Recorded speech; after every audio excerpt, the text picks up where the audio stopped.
நான் வந்து திரைப்படக் கல்லூரியிலேருந்து வெளியே வந்த உடனே ஒவ்வொரு படத்துக்கும் ஒவ்வொரு கேமராமேன் புதுசாக இன்ட்ரடியூஸ் பண்ணணும் அப்படின்னு அறிவித்து நான் இன்ட்ரடியூஸ் பண்ணிட்டு இருந்த சமயத்தில் நான் இன்ட்ரடியூஸ் பண்ண 10வது கேமராமேன் இவர். அப்போ தெரியாது, இவன் இருந்தாலும் பாட்டு எழுதுவான், கதை எழுதுவான், பயங்கரமான ஆளாக இருக்கான் போல். இவர் படம் டைரக்ட் பண்ண ஆரம்பிச்சதுலேருந்து நான் நிறுத்திட்டேன். நம்ம பார்த்த எத்தனை நடிகர்கள் வாழ்ந்துருக்காங்க, ஒருத்தரையும் இப்போ பார்க்கவே முடிய மாட்டேங்குது. செல்போன் அடித்தா வேற ஏதேதோ வாய்ஸ் வருது, ஃபோனில் கூட வாடாப்பா வரமாட்டீங்க. இந்த காலத்து ஹீரோக்கள் இப்படி இருக்கீங்க. வெறும் பணம் மட்டும் வாழ்க்கை அல்ல, பணமும் புகழும் தான் ஒரு மனிதனை மனித குலத்திலிருந்து அப்புறப்படுத்தி விடும். நீங்கள் மனிதர்களாகவே இருக்க வேண்டும், அதுதான் கலை. சின்ன சின்ன நடிகர்களாக வருவாங்க, அப்புறம் ஜெயிச்சிருவாங்க. அப்புறம் இவங்களை ஃபோனில் பிடிக்கிறது ரொம்ப சிரமங்க. நம்ம மினிஸ்டர் ரேஞ்சில், செக்ரட்டேரியட் ரேஞ்சில் ட்ரை பண்ணி தான் பிடிக்க வேண்டியதாக இருக்குது. நான் சொல்கிறேன், என்னுடைய நடைமுறை உண்மையை சொல்கிறேன். So be available. ஏன்னா பப்ளிக் உங்கள் கூட இருந்தால் தான் நீங்கள் பெரிய ஆளுகாக முடியும். பப்ளிக்கை விட்டு விலகிடாதீங்க. இன்னொரு ஹீரோ சினிமாவுக்கு வராரு, வீரா. அவருக்கு ஸ்பெஷல் வாழ்த்துக்கள். நிறைய கிசு வர அளவுக்கு பெரிய ஹீரோவா வரணும் பிரதர், நீங்க வாழ்த்துக்கள். கிசு வரலன்னா ஒத்துக்க மாட்டாங்க. அதுக்கு டவுட் போலியா, அவரு ஒன்றும் இல்லையா அவரை பத்தி பேப்பர். ஸோ அதுக்கு என்னுடைய வாழ்த்துக்கள். அண்ட் டீம்ல இருக்க எல்லாருக்குமே, மஹிமா, சென்ட்ராயன், அண்ட் அதுக்கப்புறம் இன்னைக்கு ஃபங்க்ஷனோட ஹீரோ ரமேஷ் நாயகம் சார்.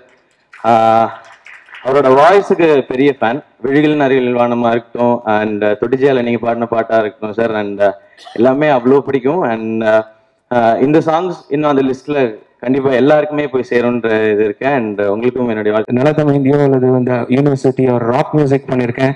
ஒரு கிராமத்து பாட்டு பண்றதுக்கான ஒரு பெரிய சான்ஸ் கிடைக்கல, அந்த சந்தர்ப்பம் கிடைச்சதுக்கு எல்லாருக்கும் எனக்கு வணக்கம். நிச்சயமா தமிழ் திரையுலகில் கால் பதிக்க வேண்டும் என்ற ஒரே ஆசையினால தெலுங்குல எனக்கு படம் கிடைச்சிருந்தாலும் அதை விட்டுட்டு நான் இங்கே ரொம்ப நாள் வெயிட் பண்ணி வந்திருக்கேன். என்னோட முதல் படம் I did it 1989. இருந்தாலும் அந்த மாதிரி ஒரு அது விட்டுட்டு வந்தவன் நான். ஆக்சுவலாக இங்கேருந்து தெலுங்கு இண்டஸ்ட்ரிக்கு அங்கே போச்சு, ஹைதராபாத்துக்கு. அப்போ நான் போகலை. அதுக்கு வந்து இன்னைக்கு வந்து எனக்கு ஒரு பெரிய அங்கீகாரம் கிடைச்சிருக்கு. அதுக்கெல்லாம் என்னுடைய தமிழ் கூறும் நல்லுலகுக்கு வந்து என்னுடைய மனமார்ந்த நன்றி. நான் மஹிமா. ஐயோ எனக்கு ஒன்றுமே வரல, நான் எதோ ப்ரிப்பேர் பண்ணி வந்தேன், வரல. இந்த டீம் பற்றி சொல்லணும்னா எனக்கு இது ஒரு ஃபேமிலி மாதிரி. நார்மலாக ஒரு ஃபங்க்ஷனில் போனால் நாங்கள் ஃபேமிலி மாதிரி இருந்தால் ஜாலியாக இருந்தோம்னு சொல்லுவோம். ஆனால் இங்கே ஆனஸ்ட்லி ஒரு ஃபேமிலி மாதிரி தான் இருந்தது. அண்ட் வீரா ஹீரோ சூப்பராக பண்ணியிருக்காரு. ஃபர்ஸ்ட் மூவி ஆக்ஷனாக இருந்தாலும், ரொமான்ஸாக இருந்தாலும், எமோஷனல் சீன்ஸாக இருந்தாலும் எல்லாமே ஆசமாக பண்ணியிருக்காரு.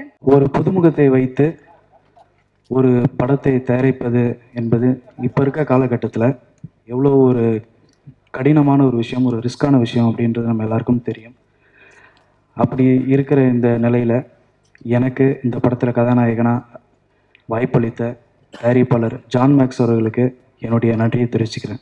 ஜீவன் அவர்கள் என்னோட கிங் திரைப்படத்தில் ஸ்டில் ஃபோட்டோகிராஃபராக இருந்தார். அதுக்கப்புறம் அந்த படம் சரியாக போகல, நாங்களாம் ஒரு போராட்டத்தில் இருக்கிறப்ப கொக்கி என்ற திரைப்படம், நீங்களாம் நம்ப மாட்டீங்க, அன்னைக்கு வெறும் கேமராவும் ஃபிலிம் மட்டும்தான் எங்கள் கையில் இருக்கும். நானும் ஜீவனும் அப்படி ஒரு பிளான் பண்ணோம். அந்த டைமில் வந்து ரோட்லலாம் எடுக்கிறதுக்கு வந்து பர்மிஷனே கிடையாது. அப்போ இருந்த கவர்மெண்ட்டில் மொத்த படமும் ஷோல்டரில் வச்சுக்கிட்டு ஒரு கட்டத்துக்கு மேலே ஃபோக்கஸ் புல்லர்லாம் எங்கள் கூட வரமாட்டாப்புல. ஏன்னா நாங்கள் எங்கே திரும்புவோம், எங்கே ஓடுவோம் தெரியாது. திடீர்னு கரனை இறக்கும், ஜீவன் ரெடி அப்படின்னா உண்மையிலுமே ஒரு ஷூட்டிங்னா மிஷின் கன் எடுத்து வைக்கிற மாதிரி தான் வைப்பாப்புல. கடகடன் வேலை நடக்கும். அந்த ஒரு வேகம். நான் இப்போ லேட், வேற ஒன்றும் இல்லை. ஆனால் ஒரு போராளி. காலையில் நான் முழங்கால் போட்டு ஜெபிச்சுட்டேன். கண்டிப்பாக வெற்றி இந்த படத்தோட 100வது நாளில் வந்து தான் பேசணும். நல்ல உழைப்பாளி ஜீவன். எங்கள் மண், எங்கள் பூமி. எனக்கு என்ன ஒரு பெருமைன்னா, ஒரு தஞ்சாவூர்காரங்க சிலமையாக வந்துடுவான், இந்த ராமநாதபுரக்காரனும் மதுரைக்காரனும் காஞ்சி பூமிக்காரங்க. இவங்களுக்கு யோசிக்கிறதுக்கே தேவையான பிழைப்பு நடத்துறதே பெரிய கஷ்டம். தஞ்சாவூரில் பிழைப்பு நடத்திடலாம், கொஞ்சம் வசதி. எங்கள் பூமி வறண்ட பூமி, வாழ்க்கை வாழ்வாதாரத்திற்கே போராடக்கூடிய ஒரு பூமியில் கலை சிந்தனையோட எப்படா நம்மெல்லாம் வந்தோம் நானே ஆச்சரியப்படுவேன். இப்போ நான் ரொம்ப ஆச்சரியப்படுறேன். அங்கிருந்து நிறைய வந்திருக்கிறீர்கள். இவன் வந்தாலும் அது மாதிரி தான் செக்கநாடு ஊட்டி அந்த ஊரில் பிறந்து நீ இவ்வளவு தூரம் வருவேன்னு நினைக்கலாம். பட் இன்ஸ்பிரேஷன் இருக்கும். ஜீவனை சுற்றி இருக்கின்ற ஜீவனான அத்தனை கலைநுட்ப தொழிலாளிகளுக்கும் தோழர்களுக்கும் என் வாழ்த்துக்கள். நன்றி, வணக்கம்.